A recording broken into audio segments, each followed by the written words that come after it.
Don't cry when you hear the truth about the Johnny Depp at the 62.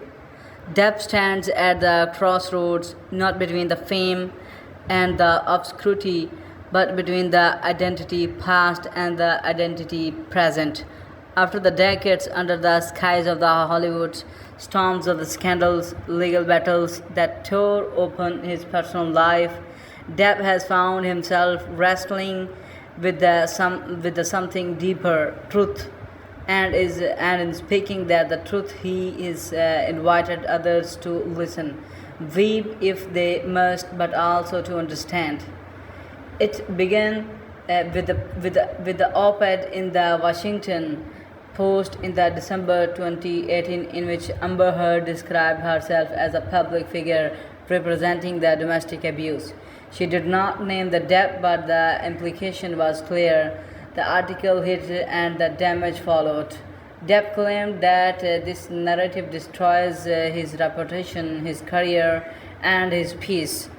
He said false allegations and the unfair headlines and the judgments by the court of the public opinion traveled around the world twice within a nanosecond. In the 2022, after the 6-week the defamation trial in the Virginia, the jury largely sided up with the Depp.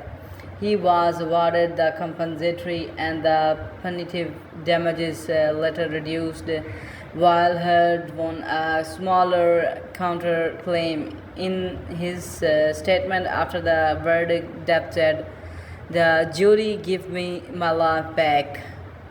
But that was not enough. The words were not just financial or the professional, they were deeply personal. He was 58 then, and now he's in the 62. A man whose reflection is the legal battles and the tabloids has shaped his sense of the self. And now as he reflects, reveals the truth behind those battles. In the interviews since the trial, Depp has spoken honestly, sometimes painfully, about how he felt like the crash test dummy for Me Too. What he means is he felt the caught between the moment with the noble goals and a world that judged him before all facts were known. He felt tested, exposed, judged by the accusation rather than the evidence. He said he sponged it, looked it all in criticism, doubt, and the betrayal. He has also said to refuse to let the narrative be defined for him.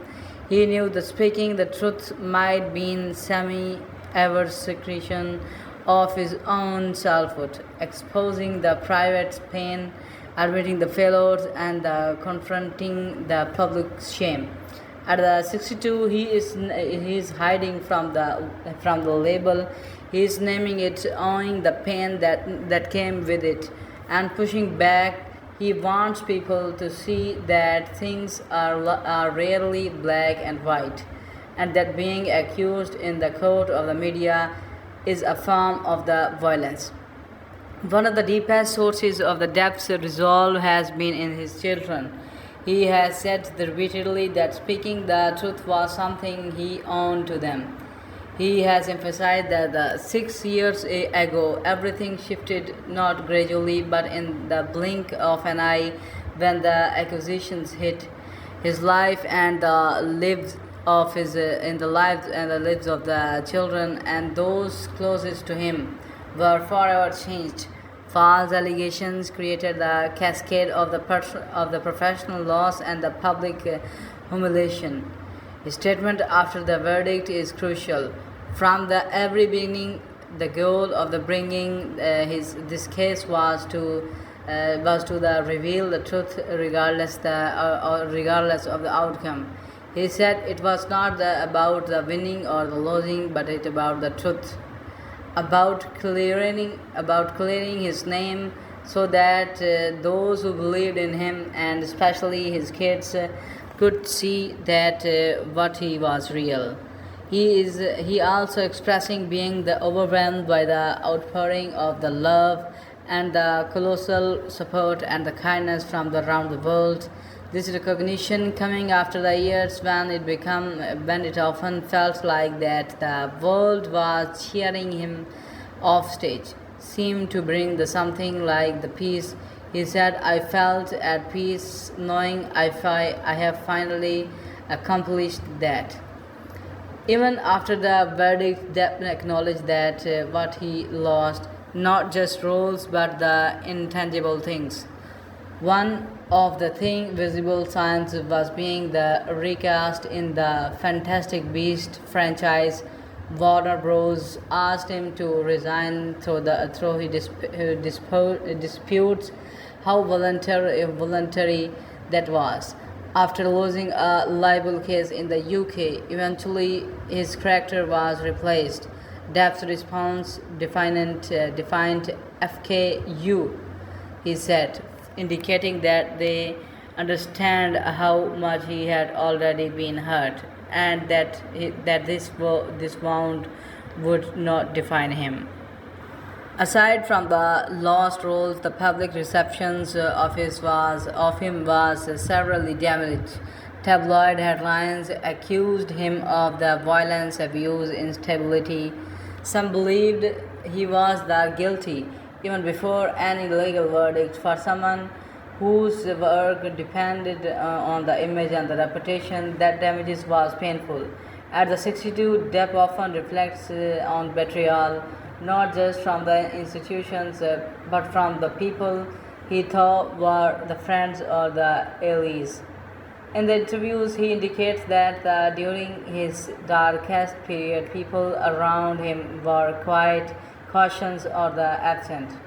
A recurring theme in the everything Depp has said that since the courtroom is truth, he engaged his original statement with the phrase the vertes,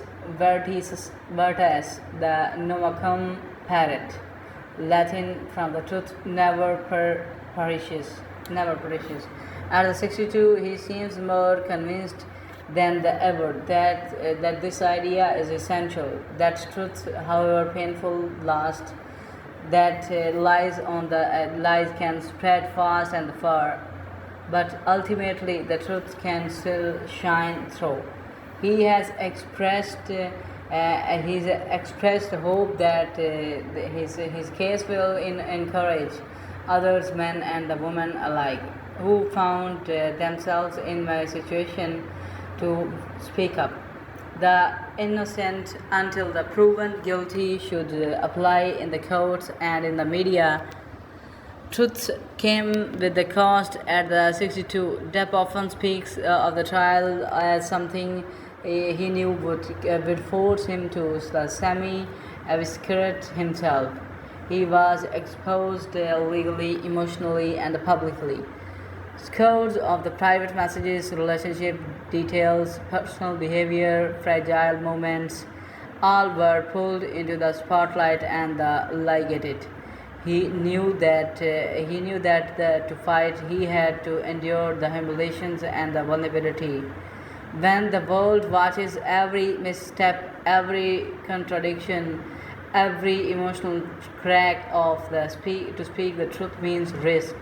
He said he did not feel fear the night before the trial.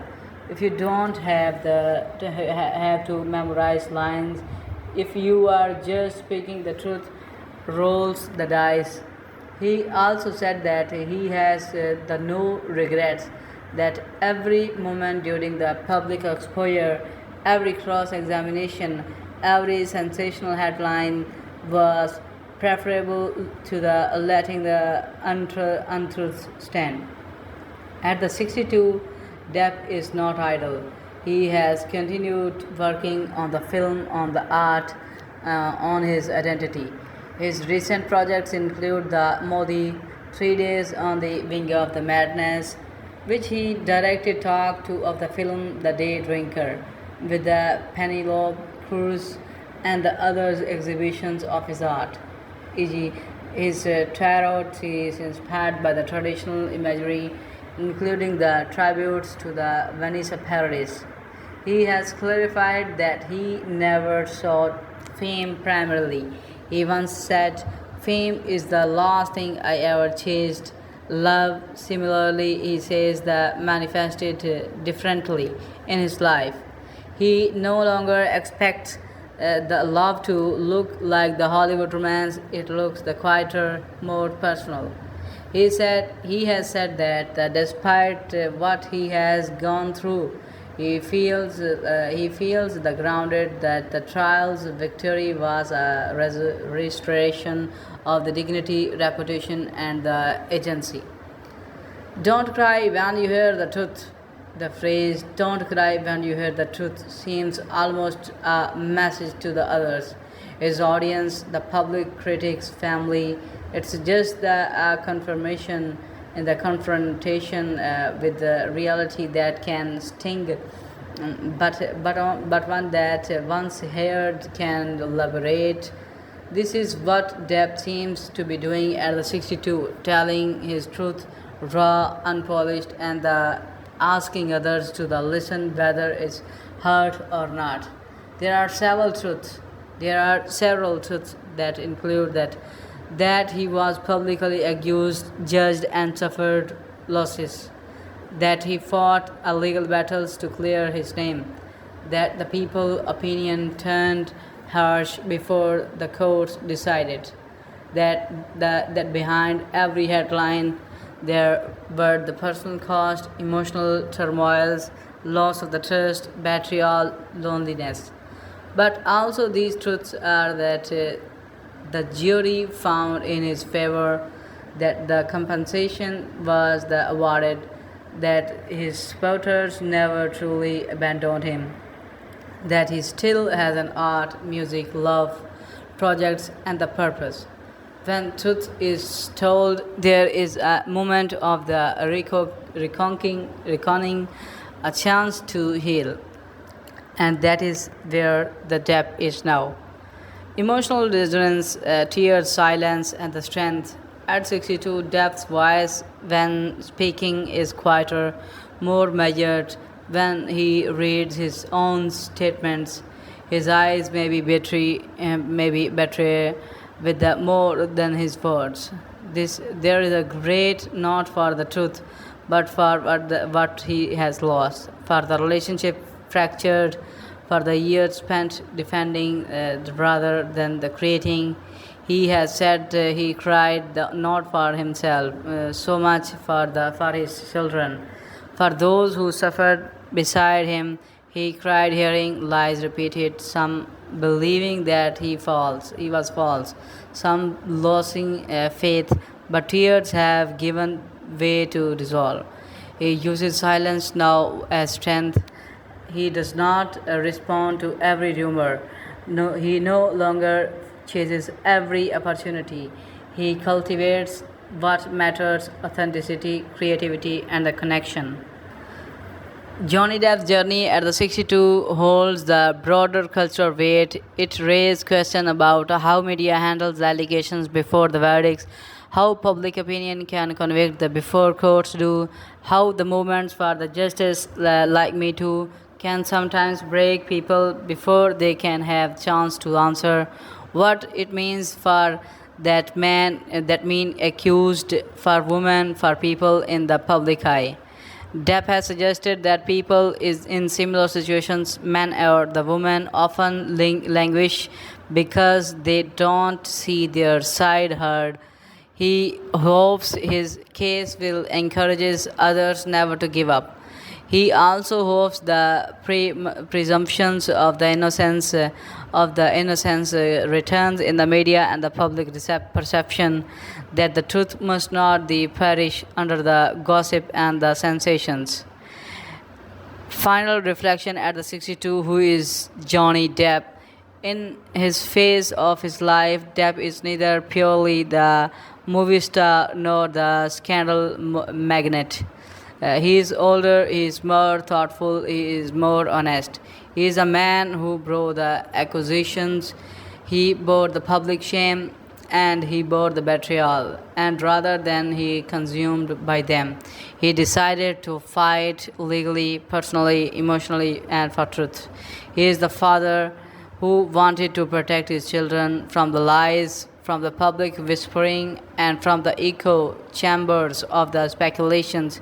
He is an artist reborn, directing, painting, making music, creativity, and creating the beauty where the stories have been ugliness.